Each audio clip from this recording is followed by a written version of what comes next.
Hi dear NEET aspirant, welcome to my डोरी वॉक्स academy में आपका स्वागत है। तो हम आज आपको बताने वाले हैं इम्पॉर्टेंट टॉपिक को और इम्पॉर्टेंट चैप्टर को कितना पढ़ना है और कितना हम स्कोर कर सकते हैं नीट में। अगर आपने अभी से टारगेट अपना एक चुन लिया है कि हमको एक गवर्नमेंट कॉलेज चूज करना है, इन मेडिकल कॉलेज में जाना है, तो ये स्ट्रेटेजी और ये जो सिलेबस है जिससे आप 550 प्लस स्कोर कर सकते हैं नीट में। 550 प्लस स्कोर करना इज अपने में एक चैलेंजिंग होता है। अगर वो सही स्ट्रेटेजी और सही टॉपिक के साथ पढ़ा जाए तो ये चीज़ें बहुत ही आसान हो जाती हैं। ठीक है, अब हम समझते हैं टाइम वेस्ट ना करते हुए। चलो हम जानते हैं कौन सा टॉपिक कितना इंपॉर्टेंट है, कौन सा चैप्टर कितना इंपॉर्टेंट है। ठीक है, पहले तो हम बात करते हैं high weightage chapter of NEET 2027 की बात करेंगे, यानी 2027, जिसमें आपने अगर इतना चैप्टर्स आपने बढ़िया से अच्छे से रेडी कर लिया ना तो आपके 550 यानी 550 प्लस स्कोर कहीं नहीं जाएगा, इससे ऊपर ही आएगा, कम नहीं होगा। ठीक है, तो हम जानते हैं, सबसे पहली बात करते हैं हम फिजिक्स के बारे में। ठीक है, फिजिक्स लोगों को बहुत ज़्यादा कन्फ्यूजन रहता है कि कितना पढ़ा जाए, कि कैसे क्या स्कोर हम कर पाएंगे या नहीं कर पाएंगे। बहुत सारी मिस हैपनिंग और मिस डाउट रहते हैं, तो इनसे दूर हो जाएंगे। पहला चैप्टर है क्लास 11 का यूनिट एंड डायमेंशंस। यहाँ से 2 से 3 क्वेश्चन आते हैं और एक क्वेश्चन कितने नंबर का होता है? 4 नंबर का, यानी कि अगर हम बात करें यानी कि 2 इंटू 4 कितना हो गया? 8 मार्क्स यहाँ से आपका स्कोर होंगे। 8 मार्क्स आना आप में एक बहुत बड़ी एबिलिटी होती है। अगर छोटे छोटे टारगेट्स बनाओगे, छोटे छोटे टॉपिक्स को अच्छे से रिवाइज करोगे, तो यहाँ से आपका जो स्कोर होगा वो काफ़ी अच्छा बूस्ट होगा। ठीक है, तो पहला चैप्टर हमने देख लिया। यहाँ से 8 से 12 नंबर आते हैं। ठीक है, यहाँ से क्या है, लॉज ऑफ मोशंस, काफ़ी इजी चैप्टर होता है, इतना टफ नहीं होता है। ठीक है, लॉज ऑफ मोशंस के जितने भी लॉज हैं वो सारे अच्छे से क्लियर कर लेना है। यहाँ से आपका स्कोर बनता है 2 से 3 क्वेश्चन आते हैं, इसमें भी सेम यूनिट एंड डायमेंशंस के अकॉर्डिंग स्कोर होता है। ठीक है, वर्क, एनर्जी एंड पावर की अगर हम बात करें, यहाँ से 2 से 3 क्वेश्चन आते हैं। Thermodynamics and kinetic theory of gases में आते हैं 3 से 4 क्वेश्चंस। ठीक है, अब हम बात करते हैं इलेक्ट्रिक पोटेंशियल की। बात करें, जो इलेक्ट्रिक पोटेंशियल होता है, electrostatic potential and it's capacitance, यहाँ से भी 3 से 4 क्वेश्चन, यानी कि 4 चको 16, यानी कि 16 से 12 नंबर के यहाँ से आपका मार्क्स स्कोर होता है। ठीक है, करंट इलेक्ट्रिसिटी की अगर हम बात करें तो यहाँ से क्या होता है, 3 से 5 क्वेश्चन करंट इलेक्ट्रिसिटी से आते हैं। मूविंग चार्ज एंड मैग्नेटिज्म, तो यहाँ से भी क्या होता है, 2 से 3 क्वेश्चन 2027 नीट में आने की पॉसिबिलिटी रहती है। इसके बाद मोस्ट इंपॉर्टेंट चैप्टर की बात करते हैं, electromagnetic induction and alternating current. तो यहाँ से भी क्या होता है, 3 से 4 क्वेश्चंस आते हैं। उसके बाद में हम बात करते हैं मॉडर्न फिजिक्स एंड सेमीकंडक्टर, यानी न्यूक्लियस के बारे में, न्यूक्लियर एनर्जी के बारे में, रेडियो एक्टिविटी के बारे में इस चैप्टर में बात करते हैं। सेमीकंडक्टर्स की बात करते हैं। ठीक है, तो यहाँ से क्या हो, ये बहुत ज़्यादा इंपॉर्टेंट चैप्टर है, इसमें हम 5 स्टार मार्क कर लेते हैं, क्योंकि ये चैप्टर बहुत पहले पढ़ना है आपको। जो हाई स्कोरिंग चैप्टर होंगे, जिससे ज़्यादा क्वेश्चन आते हैं, उनको आप पहले पढ़िएगा। ठीक है, बाकी को बाद में। तो यहाँ से क्या है, 8 से 10 क्वेश्चन हमारे आ रहे हैं। ठीक है, उसके बाद में कितने चैप्टर हो, कितने 1 2 3 4 5 6 7 8 9 चैप्टर आपके बहुत इंपॉर्टेंट है। ये चैप्टर के टॉपिक, इनके फॉर्मूलाज, इनके क्वेश्चन के कॉन्सेप्ट आपके फिंगर टिप्स पे होना चाहिए। ठीक है, इसके बाद बात करते हैं हम केमिस्ट्री की। केमिस्ट्री में चैप्टर देखेंगे और कितने क्वेश्चंस आते हैं, केमिस्ट्री की बात करेंगे। इसमें क्या होता है, अगर जीओसी की बात करें, जनरल ऑर्गेनिक केमिस्ट्री, यहाँ से 4 से 7 क्वेश्चन आते हैं, काफ़ी ज़्यादा इंपॉर्टेंट हो जाता है, क्योंकि केमिस्ट्री का ये बेसिक चैप्टर है ऑर्गेनिक केमिस्ट्री का। हाइड्रोजन कार्बन, इसमें क्या होता है, 3 क्वेश्चन आते हैं। Aldehyde, ketone and carboxylic acid से कितने क्वेश्चन आते हैं? 3 क्वेश्चन आते हैं। बायोमॉलिक्यूल्स की बात करें, यहाँ से भी 3 क्वेश्चन, इसमें प्रोटीन, कार्बोहाइड्रेट, लिपिड्स के बारे में पढ़ना पड़ता है आपको। तो काफ़ी इसमें थ्योरी वाला ही पोर्शन होता है, लर्निंग बेसिस पे ही आता है। ठीक है, पीरियोडिक टेबल काफ़ी समझदारी का चैप्टर है, अच्छे से उसको पढ़ लेना। आयनाइजेशन एनर्जी क्या बढ़ रही है, इलेक्ट्रोनेगेटिविटी क्या पीरियोडिक टेबल में लेफ्ट टू राइट जाने पर बढ़ती है, अप टू डाउन जाने पर क्या होता है, डाउन होती है या इंक्रीज होती है, सारी चीज़ सीखना है।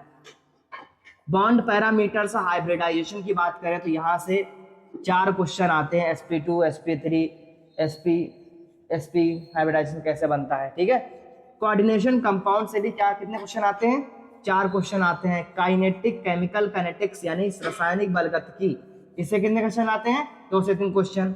सोल्यूशन यानी विलयन से कितने क्वेश्चन आते हैं, 3 क्वेश्चन आते हैं, 3 क्वेश्चन। एटॉमिक स्ट्रक्चर से कितने क्वेश्चन आते हैं, 2 क्वेश्चन हमारे आते हैं एटॉमिक स्ट्रक्चर से, ठीक है। उसके बाद हम बात करते हैं जूलॉजी की, ठीक है। जूलॉजी की बात करते हैं। जूलॉजी में क्या होता है, बायोलॉजी के 2 पार्ट होते हैं, एक जूलॉजी होता है और इधर क्या लिखा है, एक बॉटनी लिखा है, क्योंकि थोड़ा स्पेस कम था तो इधर मैंने साइड में लिख दिया है, उसको भी बता दूंगा मैं। क्वेश्चन की बात करते हैं और चैप्टर्स नेम की बात करते हैं, क्योंकि biology is for you Bible, biology is a Bible for you, ठीक है।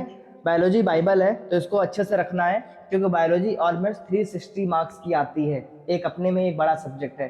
सिलेक्शन स्टूडेंट का यहीं से होता है बायोलॉजी, तो बायोलॉजी पे आपको ज़्यादा फोकस करना है। तो हम जूलॉजी की बात करेंगे। एनिमल किंगडम से 4 से 5 क्वेश्चन आते हैं। इसमें क्या होता है, निमोनिक्स आपको बता देंगे, जिससे निमोनिक्स के थ्रू आप जल्दी से रिवाइज कर लेंगे, तो यहाँ से भी अच्छा स्कोर कर सकते हैं। एवोल्यूशन में कितने, 3 से 5 क्वेश्चन, ठीक है। ह्यूमन फिजियोलॉजी में काफ़ी ज़्यादा ये यूनिट जो पूरा है, पूरा इंपॉर्टेंट यूनिट्स है, ठीक। जिसमें क्या होता है, डाइजेशन ऑब्जॉर्प्शन तो अभी हट चुका है, ठीक है। ब्लड सर्कुलेशन वाला चैप्टर होता है, हार्ट के बारे में होता है, वो केमिकल कोऑर्डिनेशन, ठीक है। तो ये सारे होते हैं। इसमें क्या होता है, ह्यूमन रिप्रोडक्शन की बात करें तो यहाँ से 5 क्वेश्चन आता है, रिप्रोडक्टिव हेल्थ को मिला देंगे तो 5 क्वेश्चन आते हैं। ह्यूमन हेल्थ एंड डिजीज की बात करेंगे तो यहाँ से कितने क्वेश्चन आते हैं, 3 क्वेश्चन आते हैं। बायोटेक्नोलॉजी यूनिट्स की बात करें तो यहाँ से कितने क्वेश्चन आते हैं, 5 क्वेश्चन आते हैं। बायोटेक्नोलॉजी में आपको डीएनए के बारे में पढ़ना पड़ेगा, डीएनए का स्ट्रक्चर, डीएनए का डायमीटर क्या है, और डीएनए के क्या क्या मतलब कि प्रोसीजर है, काटते हैं तो उनको क्या बोलते हैं, तो ये सारी चीज़ें आपको पढ़ना है कॉन्सेप्ट वाइज।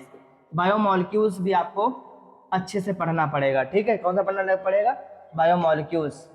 बायोमॉलिक्यूल्स केमिस्ट्री में भी है और यहाँ से भी है, तो ये दोनों चैप्टर को आप रिलेट करके पढ़ सकते हो। जब चैप्टर पढ़ना तो ये भी पढ़ना साथ में और ये भी पढ़ना साथ में, क्योंकि तभी आप अच्छे से समझ पाएंगे।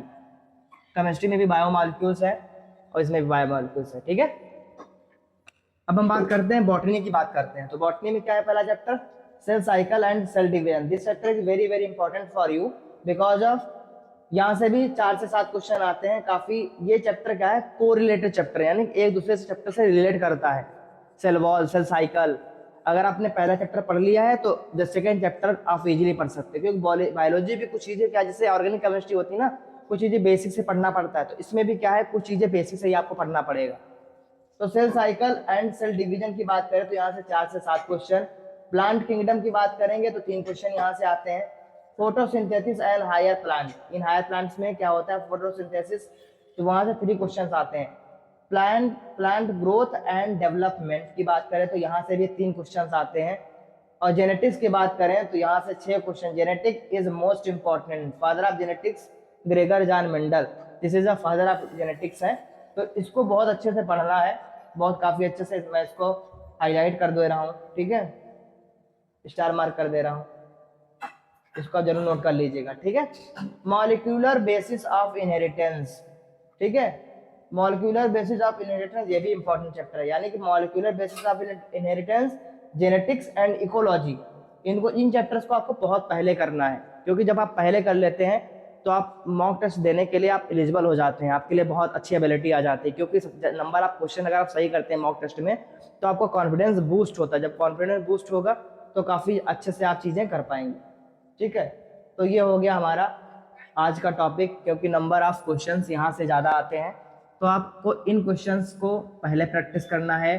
इनके पीवाईक्यू सारे, एमसीक्यूज अगर सारे अच्छे तरीके से कर लेते हैं तो 500 प्लस स्कोर से भी आपका ज़्यादा आ जाएगा। मैं तो 500 एक रैंडम लिखा है, आप 600 स्कोर कर सकते हैं, 600, अगर आपने अच्छे से पढ़ लिया इन टॉपिक से। इसमें आपको क्या करना पड़ेगा, इनकरेक्ट करेक्ट क्वेश्चन करना पड़ेगा, पहली चीज़, यानी कि मैच द फॉलोइंग क्वेश्चन करना पड़ेगा, स्टेटमेंट बेस्ड क्वेश्चन करना पड़ेगा।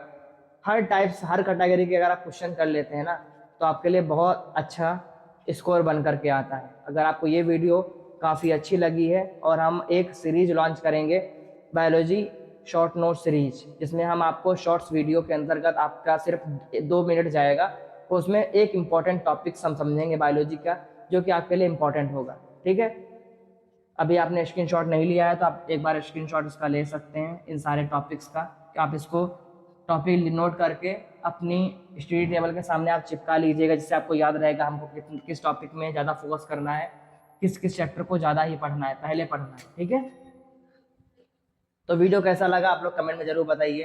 थैंक यू सो मच, पढ़ते रहिए, मस्त रहिए, थैंक यू।